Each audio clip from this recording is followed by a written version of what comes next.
What other traditional Italian dishes are well known to be made with rice? In Milan, the most famous dish that you do with rice, it's not risotto, it's riso al salto. So it's yesterday risotto that turned into a very crispy and golden rice pancake. If you go to the south, to Puglia, there's an amazing dish made with rice, and the name is riso, patate e cozze. Simple rice, and then you add mussels and potato. It's really unbelievable. And then there's also some regions that use rice to do dessert. This is Italian for Sure, the podcast about Italian culture. I'm your host, Catrin Skaperdas, an American living in Italy, and I interview Italians who passionately share their wisdom, stories, and insights about Italian culture.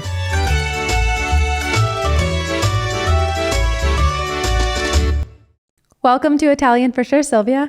Thanks a lot, Kat. It's a pleasure to be here today.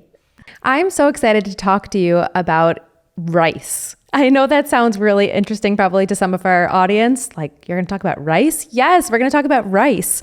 I want to talk to you about your business in producing rice. I want to talk about the traditions behind some meals, like we know risotto, but I think there's many more that include rice in Italy. And also running a business as a woman, running a business with family. So we're going to get into it all, but I'd like to ask my guests first if you can please introduce yourself and tell us where in Italy you're from. Okay, I'm Silvia Tovo. I'm from Verona, actually, but I've been living in Milan since many years now, I think 10 years. And I'm a rice producer, together with my 4 sisters. Wow, 4 sisters. And are you the oldest, the youngest? I'm exactly in the middle, so I'm number 3. And then I have 2 older and 2 younger sisters. And you said you're from Verona, which is, am I correct, it's the city of love? Exactly. It's very famous worldwide because of Romeo and Juliet. But then you should come to Verona because there are a lot of amazing things to see. I mean, there's the Arena de Verona, which is a little Colosseo, and then many, many other ancient and historical things to see.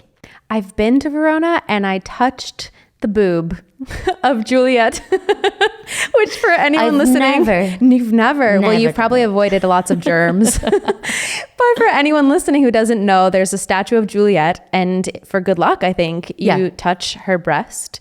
You can see that many people have touched her boob because just in that area, the metal has deteriorated or the material has deteriorated. But it's very interesting, Verona. It's a beautiful city. Actually, my husband went recently for work and he said he ate very well. It was very good food. And he wants to go back with me and take me to a restaurant that he had tried there. No, yes, Verona is very famous also for wine because there are a lot of very important wine producers because there are some hills and Valpolicella where there are amazing wine producers. Actually, I'm from Verona, but not really from the city center. To make it easier, I always say Verona because everyone knows Verona, but I'm from the countryside. I was born and I was raised in the countryside between Verona and Mantova. So we are located in Veneto, which is our region, but it's a small city that it's also very close to Lombardy. So we are in the middle. Okay, I probably don't know the specific city, but I do know you said Mantova because we love to get our pumpkin. Exactly, zucca mantovana, it's super famous. It's very sweet. And there's also a very famous dish from Mantova, which is raviolo di zucca with a bit of amaretto, which is amazing. And it's because, of course, there's a specific pumpkin from that area, which is amazing. It's so good. In Italy, for every raw material, you have a specific variety that comes from a specific area. That's amazing. That's really typical of our Italian food culture. It's true.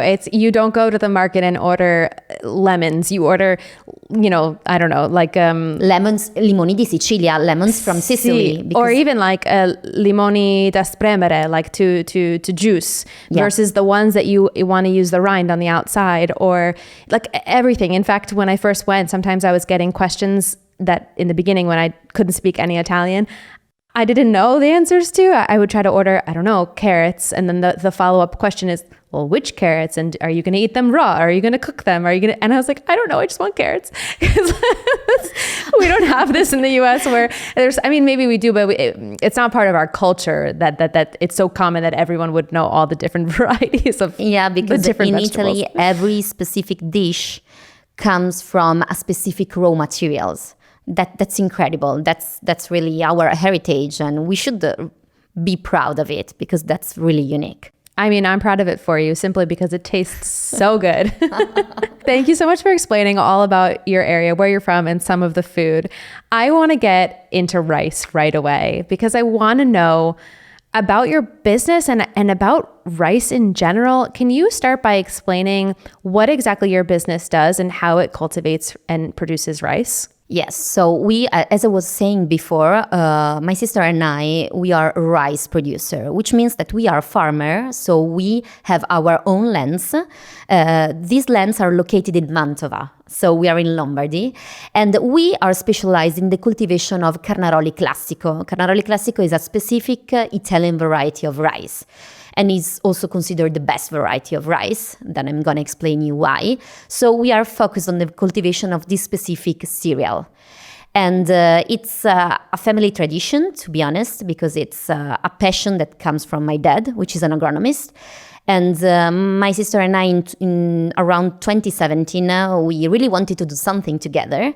And so we decided to transform our dad's passion into a real business, a real agricultural business, of course. And to do so, we understood that we had to be innovative. And for us, innovation is a kind of mix. It's a combination between technology and modernity and tradition. So this is what we are doing at the moment.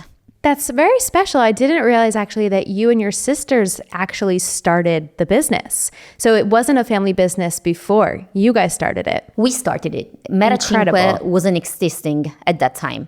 I mean, my dad is an agronomist, and my parents work into the agriculture sector, but they do other things. And my father was an agronomist, and I mean, he's still an agronomist, and he was in love with rice. So he started his career working in a rice farm, and then he swapped to another business.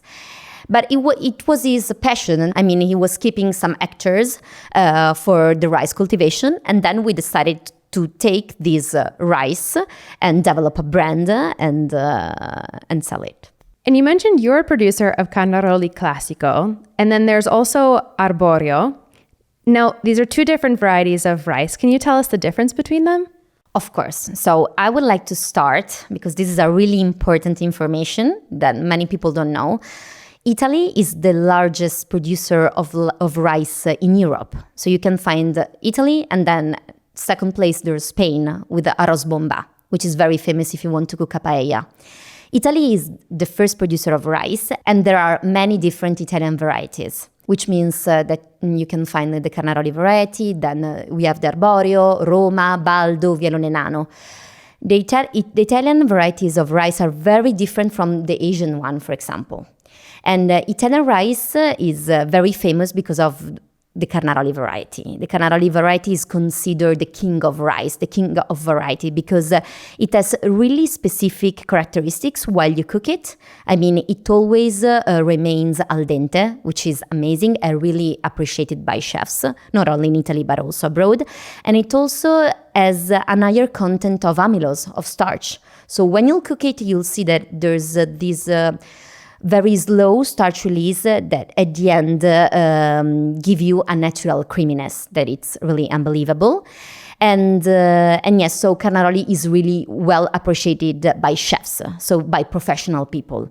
Then there's the arborio variety. The arborio variety is very well known abroad because it's cheaper, to be honest, and it's not as premium as the carnaroli one. So you can use arborio for different dishes, such as soups, such as arancini, such as supplì, because it doesn't guarantee you the same yield and results of the carnaroli one. So for these specific recipes, arborio is absolutely perfect. Thank you for explaining that. And you touched a little bit about risotto. I mean, we're in Lombardia right now, which is where risotto is from, correct? Exactly. So, you mentioned some other dishes that people can make with rice. I mean, I know supplì, I think is from Rome. And you mentioned arancini, so from Sicily. I know I'm mixing cities and regions here, but bear with me, Italians, please. What other traditional Italian dishes are well known to be made with rice? In Milan, the most famous dish that you do with rice, it's not risotto, it's riso al salto. So it's yesterday risotto that turned into a very crispy and golden rice pancake. Yum. Have you ever tried it? I don't think so. Okay, you should try it because it's really amazing. It's crispy. We'll go together. Yeah, of course we will. And then if you go to the south, to Puglia, to Bari, there's an amazing dish made with rice, and the name is riso, patate e cozze. You should try it. It's a rice, simple rice. You cook it in the oven, so it's a different cooking. And then you add mussels and potato. It's really unbelievable. And then there's also some regions that use rice to do dessert. Because as you know, it's a gluten-free product. And so it's perfect if you want to do a gluten-free dessert. So you add some milk, some vanilla, and then you have an amazing dessert. So, and it's unbelievable to see how many rice dishes you can find in Italy, and very, very different. But the most famous one are risotto, arancini, supplì, then this riso patate cozze or very specific dessert. And I actually just made rice pudding for Thanksgiving. Oh, really? Yeah. Okay. I did here in Italy. I've tried recently. I was around Italy to visit some customer, and I was in Versilia, so Tuscany. And I have never heard about torta di riso, which is a dessert, amazing, which is made with rice, milk, a lot of eggs. The yellow part of the eggs, Yolk. Tuorlo, the yolk, exactly. And then a bit of sugar. And it was unbelievable. And I didn't know that. I was traveling and I found another recipe. I love that in Italy. Rice. Like, you're Italian, but you traveled to a different region and you discovered a new recipe, I absolutely love that. And you keep on discovering, it's like you never stop. You just need to travel. Yeah, absolutely. And I'm happy to report that the rice pudding came out really good because I don't cook. So for me, even something that has 3 ingredients is difficult. So I'm happy to report it came out really good, along with some other dishes that I made. But speaking of rice, as it relates to the holidays, I think that's a really good segue. Is there a time of year that people eat rice more than other times of the year? Yes, of course it is. I would like to start saying that we start to seed our rice around April, so it's springtime. And then we harvest the rice in September, so autumn. There is a very high consumption of rice, of carnaroli, during the winter period because it's very cold outside, so it's amazing to eat a risotto or to do a soup because, you need these warmth dishes. Then, for example, in summer, it's very, very hot, so it wouldn't be nice to eat a risotto with certain temperatures. And so people decide to do other dishes, such as, for example, arancino, because you fry the arancino, but then you can wait a bit and eat it when it's colder. So you can have an arancino at the beach or a rice salad at the beach. So it depends, of course, from the period you are in. And you can still use the rice using different recipes. So it's a very, let's say, flexible raw material because you can have it in summer with a rice salad, but also in winter with a risotto. And can you tell us a little bit more about the cultivation period and the whole process throughout the year? How does your year typically look in terms of your business? If you want to understand better how we cultivate the rice, we have to start from the beginning of the year. So in January, February, we prepare the soil. So we do very specific treatments in order to prepare the soil to be cultivated later. Then around after all these natural treatment that we do, because we have to fertilize the soil to support the soil more, and then we analyze the soil before, so we try to understand the condition of the soil, because our assumption is this one: how can we say that our rice is very good if we don't start from the soil? So we have the time to scan and analyze. So this is the soil mapping at the beginning of the year. Then we collect all the important information that we need later, because we seed and fertilize on a variable rate, which means that we use very special tractors that follows all the maps that we have done before.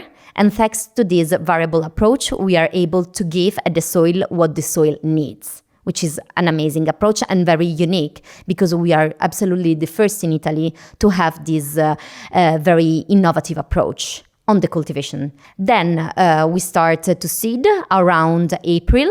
It could be April, it could be May, it depends on the weather condition. And then the plants start to grow little by little, and we keep on following the growing process of the plants, and we do natural treatments around, for example, July, in order to support the immunitary system of the plants. And then around September, October, it depends on the weather, we start to harvest. And then when we finish the harvest, there's a very important step, which is the drying process, because every cereal has to be dried in order to decrease the humidity. And then after this drying process that lasts 1 day, so it's a very fast step, we age the rice. And the aging process is something very unique. Not every company ages the rice, so we decided to do so, because if the rice rests for 1 year, because we do it for 1 year, then it gets stronger, it stabilizes more. So then during the cooking time is gonna guarantee the chefs or the customer a better result in terms of al dente result and natural creaminess. So this is why we prefer to rest our rice. But usually not everyone does it. So many companies, after the drying process, transform directly the paddy rice in normal rice, and then they pack it and they sell it.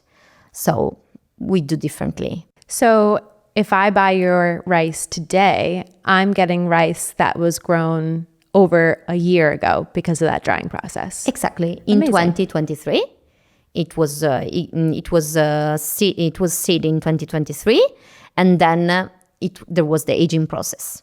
That's really cool. I love understanding the food that I'm eating and everything that goes into it. I mean, we sit down and we have a risotto and we don't even think twice about it. We just eat it. And then when you think about the ingredients behind it and how much effort and time and thought went into cultivating that rice to get it to be the quality that it is, and drying it for a year so that when you have that risotto, it's the best tasting risotto possible. I mean, that's really special. I think that that's something very Italian. I know, of course, other countries also maybe produce rice, but it's very Italian to really care about all the different steps in the process of the food until it's, touching our tongues. And I absolutely do agree, because our mindset, Italian mindset, is very different, because we don't produce food.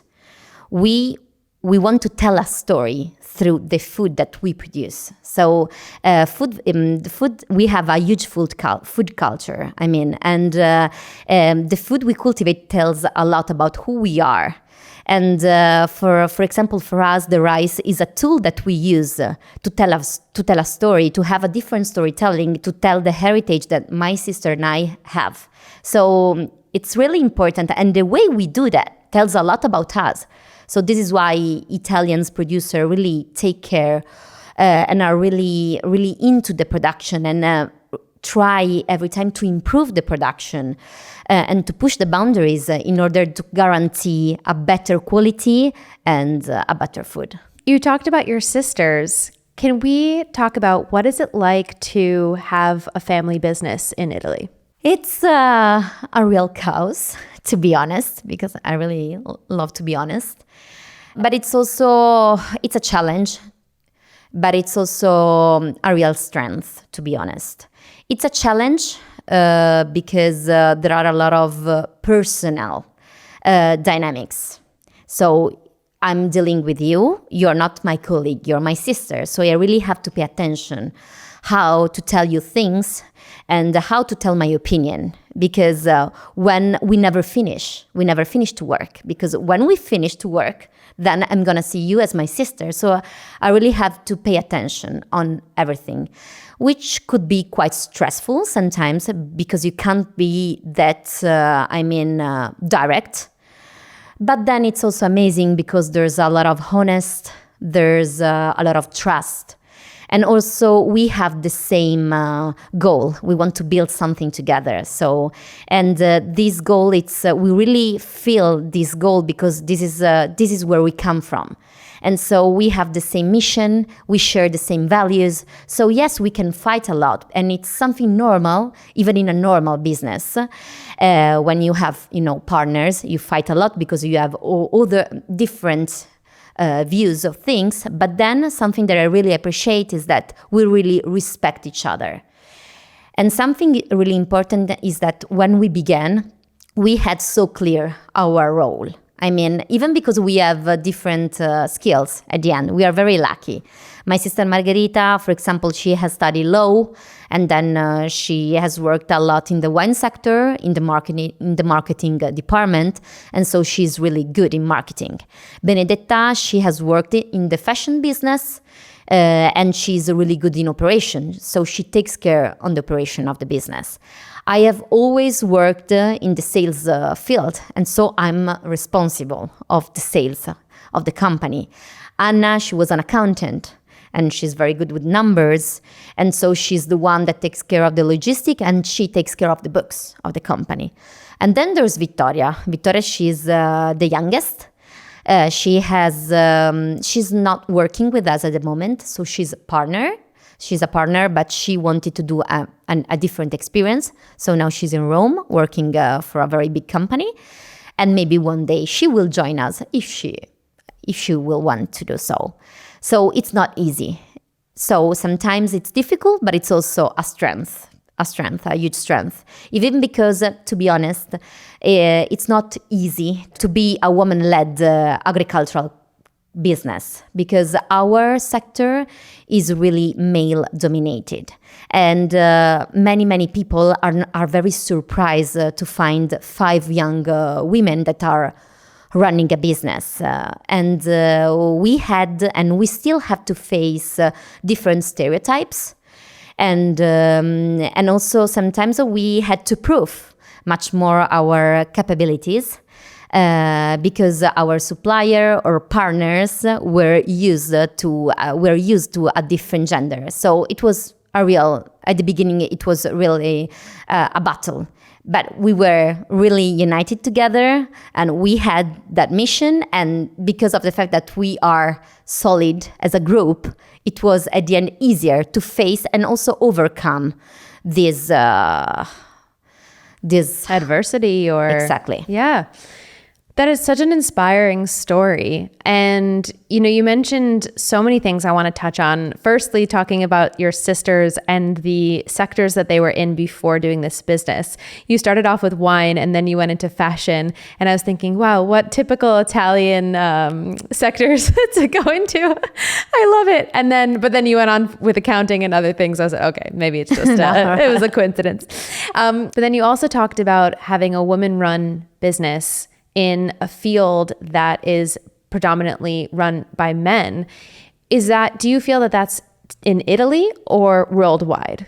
I do believe that it's worldwide, to be honest, because it's really tough work. Because if we look at the past, farming was very labor intensive. Now we have a lot of machine technologies, and so it's less labor intensive. And so you can find also businesses run by women, of course, but it has always been a male sector, and it still is a male sector. It's changing a bit because I do believe that women brings a lot of freshness, a different energy to this business because, for example, we listen a lot. We have a lot of empathy, which is very important when you have to deal with your customer, when you have to deal with your supplier, with the entire supply chain. And this is something typical of women, to hear a lot and to try to understand as much as possible the person in front of us. So being a woman, it's of course a cultural challenge, but it's also a huge strength. It's a strength because we have a different point of view. And of course, we don't have a female role model at the moment, so we are creating our own path. But we do believe that there's a huge possibility and to do more and to do better. And so we feel lucky at the end to be a woman-run business, to have a woman-run business. You're very inspiring, and you have so much energy, and I feel that that's so perfect for what you do. You said you do sales, and I would love to know, because you travel around the world, if I'm not mistaken, selling your rice. Specifically, I'm curious about how you've marketed it to foreign countries, to foreign markets, like, for example, the US. Let's say that when we talk about rice, as an Italian, of course, Italian people have a different culture. So because we, of course, when we buy a rice or a product, we look into very specific details. I mean, del dente textures and the result that it has when you cook it. When you move and when you go abroad, for example, in United States, convenience, price, and versatility are really, really important for the US consumer. So it's not that easy to approach foreign market, to be honest. And I found it very difficult because it's a family story. There's a lot to tell because it's a family business. So there's the, let's say, romantic part of the story, but then also there are a lot of technical things to say because we are a modern company. So it's not that easy to transfer all this information to our customer or to a buyer. But at the end, I found out that Americans love stories.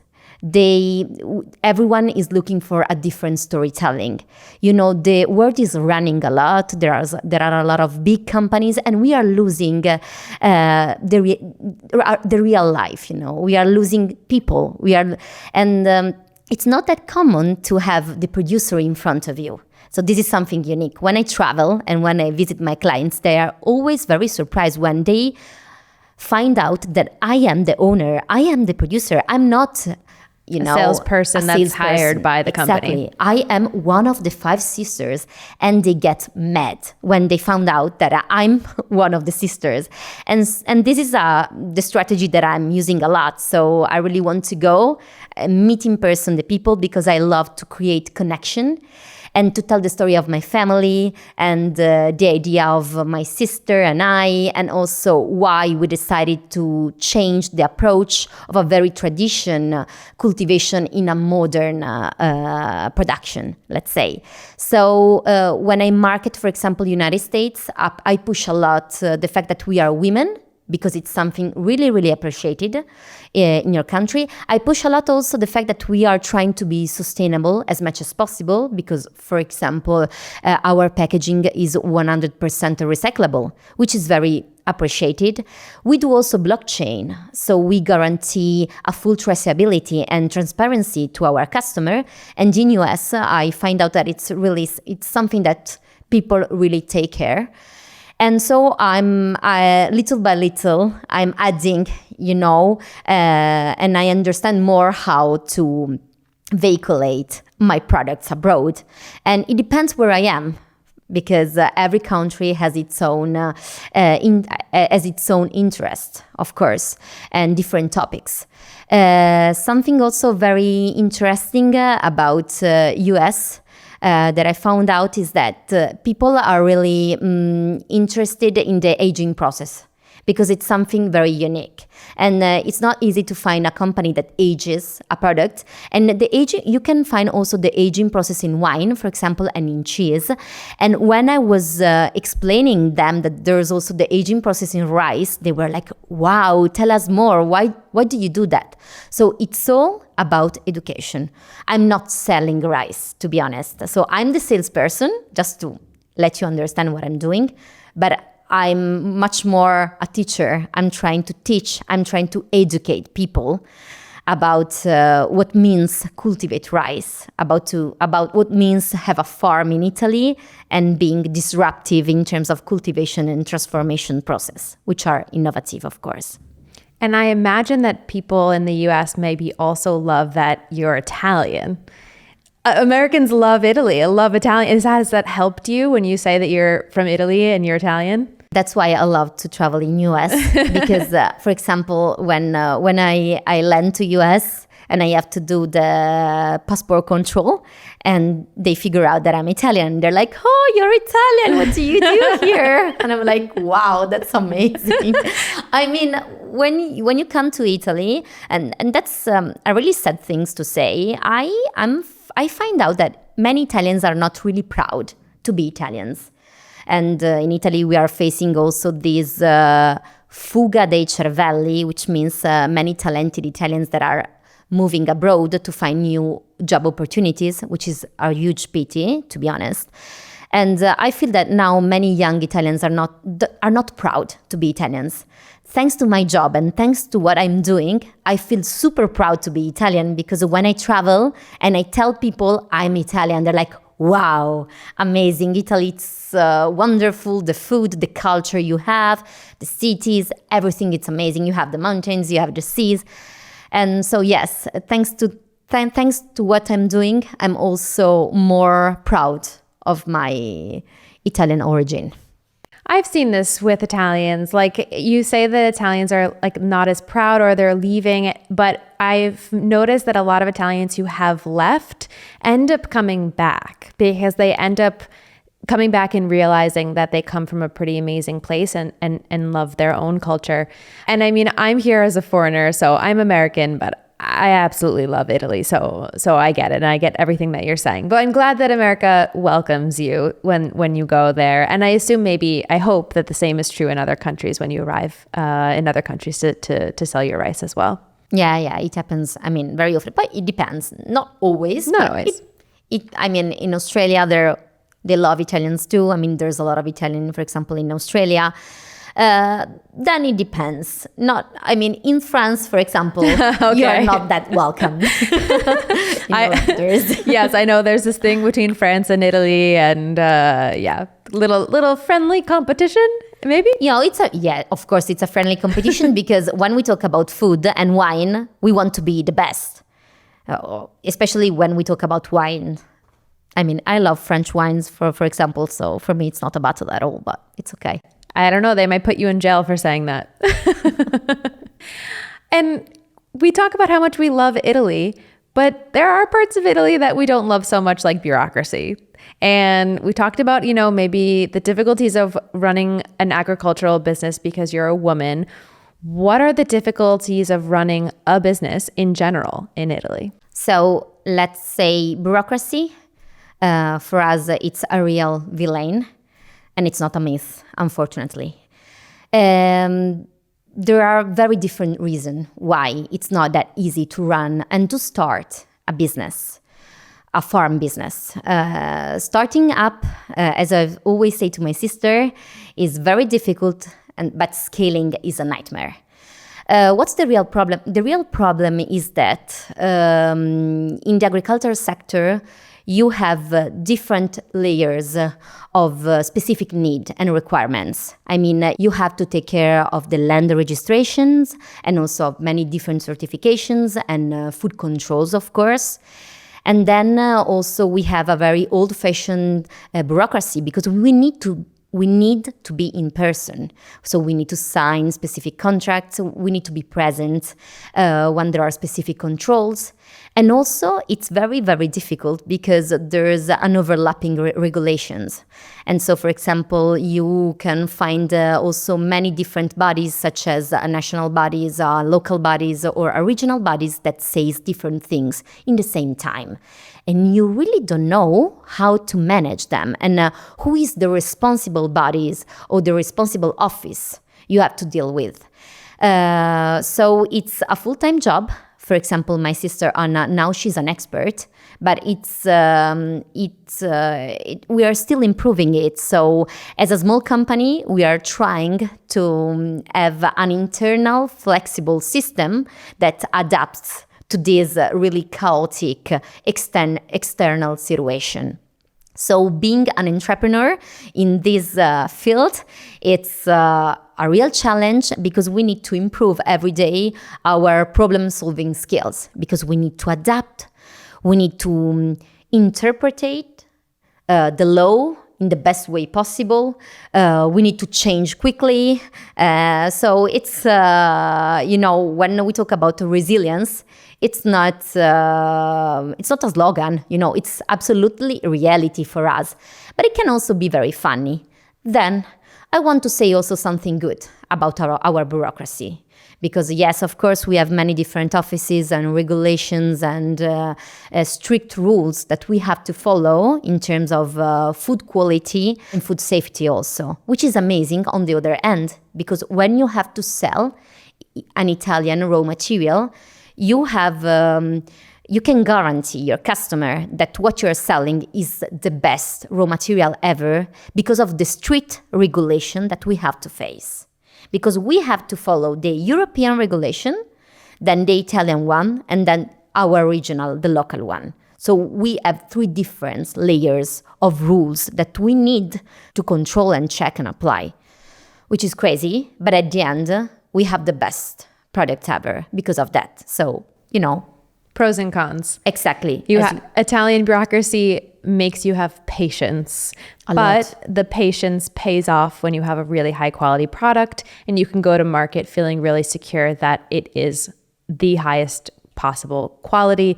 And the consumer really likes that. We really care about what's going into our bodies. I think now more than ever, people are really aware of that. So it's really important for a brand to be able to say, I know exactly where this rice has been from the second that seed started to grow all the way until, it went, into your mouth from the plate. That's why our storytelling is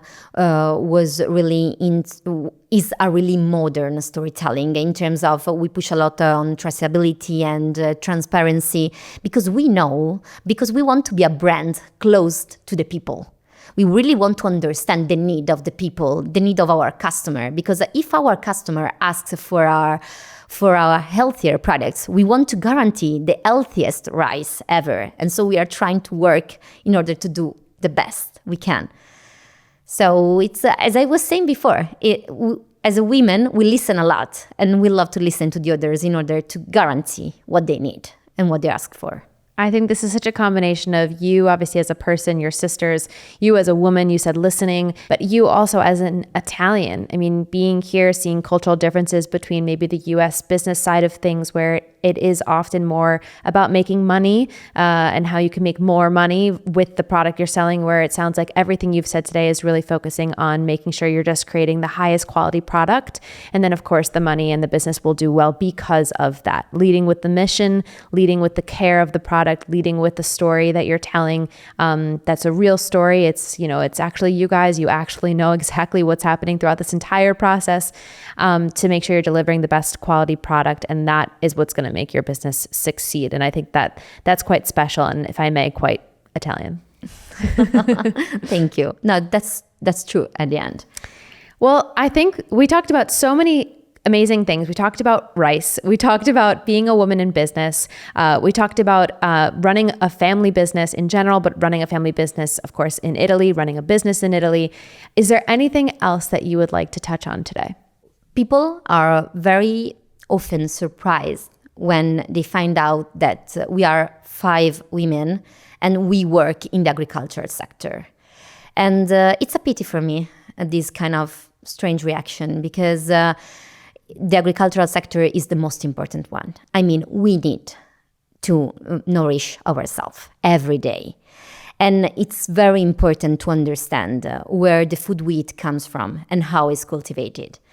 And it's really important to support small farmers. And in these days, recently, unfortunately, the big GDOs and big chains are trying to suffocate this small business because it's all around money.